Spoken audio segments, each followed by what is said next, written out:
सभी स्टूडेंट को पता होगा कि टाइम टू टाइम पे आपको नेशनल स्कॉलरशिप पोर्टल से रिलेटेड या किसी भी स्कॉलरशिप से रिलेटेड आपको सबसे पहले अपडेट दी जाती है। ऐसे में दोस्तों आप सभी स्टूडेंट को पता होगा कि लास्ट डेट काफी करीब आने वाली है और ऐसे में जो स्टूडेंट अभी तक फॉर्म फिल नहीं कर पाए हैं या फिर किसी वजह से रुक गया है, डॉक्यूमेंट अपलोड नहीं हो पा रहा है या फिर आगे एप्लीकेशन स्टेटस नहीं भर रहा है, नो स्कीम एलिजिबल आ रहा है, कोई भी प्रकार की दिक्कत आ रही है, वो सारी चीजें यहाँ पे हम बात करने वाले हैं। पहली बात बता देता हूँ, नेशनल स्कॉलरशिप पोर्टल पे वही स्टूडेंट अप्लाई कर सकता है जो कि स्टेट में अप्लाई ना किया हो।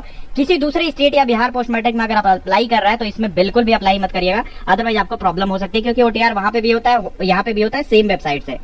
दूसरी चीज दोस्तों, यहाँ पे इस वीडियो को बनाने से पहले मैं आपको बता देना चाहता हूँ, आगे बढ़ने से पहले दोस्तों, अगर इस चैनल को आप सब्सक्राइब करते हैं ना तो स्कॉलरशिप से जुड़ी हर एक खबर आपको पहुंचाई जाती है। ऐसा नहीं कि स्कॉलरशिप आपको फॉर्म फिल करने के बाद से क्या क्या प्रोसेस होती है, आगे पेमेंट आने तक क्या क्या दिक्कत आती है, वो सारी चीजें यहाँ पे डिस्कस की जाती है। तो मुझे रिक्वेस्ट है, इस वीडियो को लाइक करोगे, चैनल को सबसे पहले आपको नेशनल स्कॉलरशिप पोर्टल में अगर फॉर्म अप्लाई करना है, अगर फ्रेश स्टूडेंट और रिन्यूअल स्टूडेंट है, इस फॉर्म को मैं एक डेमो की तरह बताऊंगा और हो सकता है इसमें थोड़ा सा चीजें कुछ ऐड हो सकती है, आपने कुछ सर्टिफिकेट या डॉक्यूमेंट अलग से अपलोड करने होंगे। प्रोसेस सबका सेम रहेगा, थोड़ी सी चीजें अलग हो सकती है, क्योंकि आपको पता है कि 71-72 स्कीम है नेशनल स्कॉलरशिप पोर्टल में, उस 72 स्कीम के अलग अलग थोड़ी प्रोसेस डिफरेंट हो सकती है, लेकिन एक्चुअल में जो जेनरिक प्रोसेस है, जो स्टैंडर्ड प्रोसेस है, वो मैं आप डिस्कस करने वाला हूं।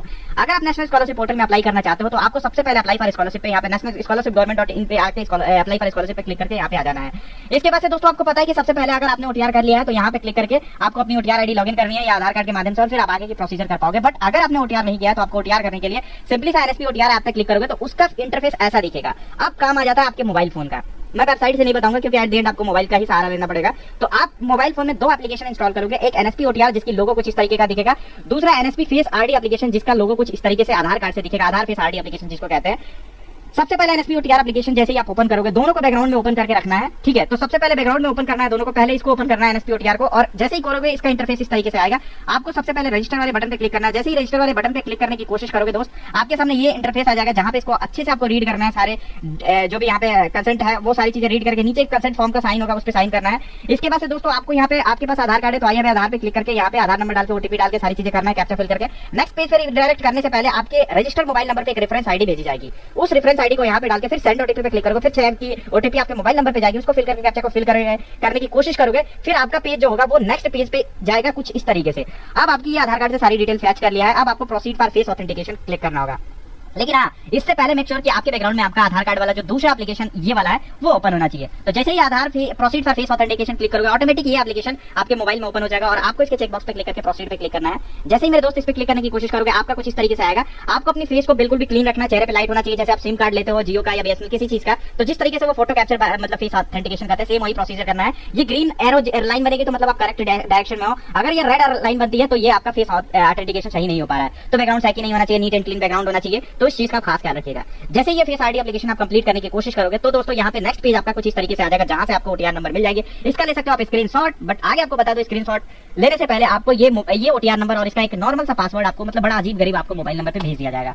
अब उसको लेके आपको सिंपली सा यहाँ पे आना, अप्लाई फॉर स्कॉलरशिप पे क्लिक करना है, और जैसे कि मैंने आपको बता दिया है, अगर आपने ऑलरेडी क्लिक कर लिया है तो आपको लॉगिन विथ ओटीआर नंबर और जो पासवर्ड एनएसपी ने फिल किया लॉगिन पे क्लिक करोगे, फिर एक पेज आएगा कि confirm create your password, change your password का। वो चेंज करने के बाद से फिर आपको रजिस्ट्रेशन करना होगा। जैसे ही रजिस्ट्रेशन करोगे तो पेज आपका कुछ इस तरीके से दिखेगा, और मतलब 1-2 प्रोसेस होगा रजिस्ट्रेशन करके। आपको स्कॉलरशिप टाइप में आपको हमेशा चूज करना है, स्कॉलरशिप इंसेंटिव नहीं टाइप करना है। और दूसरा, अगर 9-10 वाले स्टूडेंट है तो आपको प्री मैट्रिक करना है, 10th से ऊपर है मतलब 11-12 डिग्री डिप्लोमा कुछ भी कर रहे हो, एमबीबीएस बीटेक एमसीए बीसीए, वो सारे स्टूडेंट फार्मेसी जो भी कर रहे हो वो आपको post matric MCM top class वो वाला ऑप्शन चूज करना है। उसके बाद से जो नेक्स्ट प्रोसेस होगी वो चलिए मैं एक स्टूडेंट का लॉगिन करके दिखा देता हूँ।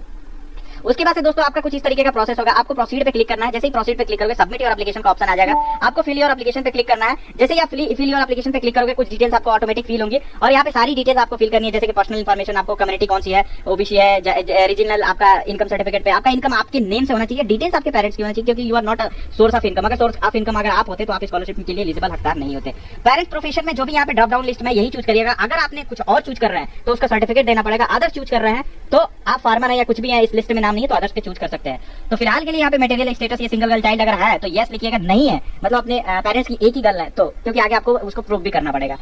पेरेंट्स आपके इस तरीके से नॉट अलाइव है तो इसको जरूर चूज करिएगा। आपको आगे स्पेसिफिक स्कीम शो करेगी, अदरवाइज इसको लेफ्ट करिएगा। स्टेट वगैरह, लोकेलिटी, हाउस नंबर, ये सारी चीजें आप फिल करिएगा। अगर शहर में अर्बन, रूरल, अदर और पिन कोड वगैरह करके सेव इस ड्राफ्ट पहले क्लिक करिएगा, ताकि आपकी सारी एप्लीकेशन सेव रहेगी। और नेक्स्ट पे क्लिक करेंगे ताकि नेक्स्ट सेटिंग में आओगे तो आपको वहीं से कंटिन्यू करना पड़ेगा, बार बार आपको फिल नहीं करनी पड़ेगी। फिर इसके बाद सेव इस ड्राफ्ट के बाद सेव इस नेक्स्ट पे क्लिक करोगे, ओके पे क्लिक करोगे। अब आपकी आ जाती है एकेडमिक डिटेल्स को फिल करने के लिए। आप इस बॉक्स पे क्लिक करोगे, गेट इंस्टीट्यूशन लिस्ट पे क्लिक करोगे। जैसे इस पे क्लिक करने की कोशिश करोगे दोस्त, यहाँ पे आपको स्टेट सेलेक्ट करना है, यहाँ पे डिस्ट्रिक्ट और यहाँ पे इंस्टीट्यूट का नेम, और 2-3 अच्छा सर्च करोगे। यहाँ पे सर्च पे क्लिक करोगे बहुत सारी लिस्ट आ जाएंगी और उसमें यहाँ पे सर्च बॉक्स होगा, 2-3 अक्षर अपने नाम का सर्च करोगे, वो आपका कॉलेज आ जाएगा, इंस्टीट्यूट या यूनिवर्सिटी, या फिर ये यूडायस या AISHE कोड मालूम हो तो उसे डायरेक्ट आप सर्च कर सकते हो। तो यहाँ फिलहाल मेरी इंस्टीट्यूट आ चुकी है। अब यहाँ पे प्रेजेंट क्लास कोर्स कौन सा है, प्रेजेंट क्लास कोर्स ईयर, वो सारी चीजें मैं यहाँ पे अपने अकॉर्डिंग चूज कर लूंगा। जैसे कि मेरा ये है और ये फर्स्ट ईयर में हूँ तो मैं फर्स्ट ईयर सेलेक्ट कर लूंगा। जैसे ही आप जो भी अकॉर्डिंग है क्लास डेट आपका इस साल का, मतलब अगर नहीं पता है क्लास इंचार्ज से पूछ लीजिएगा। एडमिशन रजिस्ट्रेशन एनरोलमेंट नंबर आपको सीट अलॉटमेंट लेटर में मिलेगी। रोल नंबर आपको आपके जो रिजल्ट में शो करता है वो फिल करना, यूनिवर्सिटी वाला क्लास वाला वो चक्कर आप मत रखिएगा। सेक्शन आपका है तो फिल करिएगा, नहीं है तो ये फिल करके छोड़ दीजिएगा।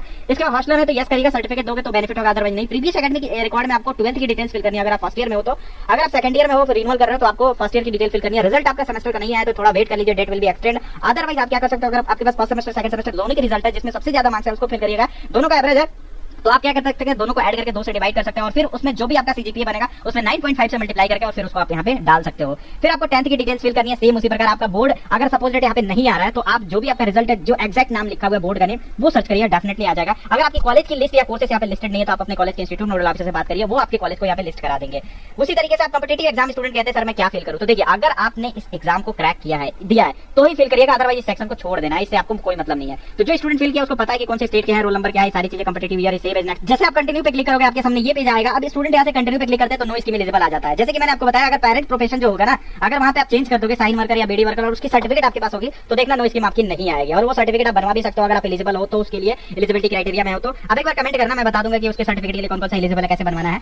अदरवाइज अगर सब कुछ ठीक है तो आपको कंटिन्यू पे क्लिक करना है, आपकी स्कीम शो कर जाएगी, स्कीम पे क्लिक करके सेव एज नेक्स्ट पे क्लिक करना है, इसके बाद ओके पे क्लिक करना है और फिर दोस्तों नेक्स्ट पे क्लिक करना है। और अब आ जाती है आपकी बारी यहाँ पे नेक्स्ट पे क्लिक करने के बाद से आपको डॉक्यूमेंट अपलोड का, किसी में बोनाफाइड सर्टिफिकेट यहाँ पे मांगेगा, बोनाफाइड सर्टिफिकेट अपने कॉलेज से बनवा सकते हो। पिछली बार बहुत 2-3 साल पहले यहाँ पे बोनाफाइड को दिया देता था नेशनल स्कॉलरशिप पोर्टल, बट इस बार से नहीं है, 2-3 साल से। तो यहाँ से आप अपने डॉक्यूमेंट्स को अपलोड करना। डॉक्यूमेंट आप ध्यान रहे कि 500 के भी इन्होंने कहा है, लेकिन आपको कोशिश करना है कि 495 490 के भी तक हाईएस्ट क्वालिटी में अपलोड करना है ताकि उसकी क्वालिटी की विजिबिलिटी बेस्ट हो और वो जैसे ही आपका नोडल ऑफिसर क्लिक करे वो खुश हो जाए कि हाँ यार इसकी क्वालिटी बहुत अच्छी है, मतलब अच्छे से डॉक्यूमेंट सही है, तो उसको विजिबिलिटी को ध्यान से देखना ना पड़े। ठीक है, तो ये चीज आप यहाँ पे ध्यान रखिएगा। फिर सेव एज नेक्स्ट पे क्लिक करने की कोशिश करिएगा, जो भी मतलब अभी डॉक्यूमेंट हमने फिल नहीं किया है। जैसे ही सेव एज नेक्स्ट पे क्लिक करोगे उसके बाद एप्लीकेशन अंडरटेकिंग में ये बताया जाएगा कि आपने एक स्कीम में अप्लाई किया, अगर आपने 2 स्कीम में अगर आपके विरुद्ध पाया जाता है तो एप्लीकेशन आपकी कैंसिल होगी। वो सारे चेकबॉक्स पे क्लिक करके फाइनल सबमिट पे क्लिक कर देना है। तो ये पूरी प्रोसेस है नेशनल स्कॉलरशिप पोर्टल की फॉर्म फिल करने के लिए। फिर आप बताइए आपको यार कहाँ पे।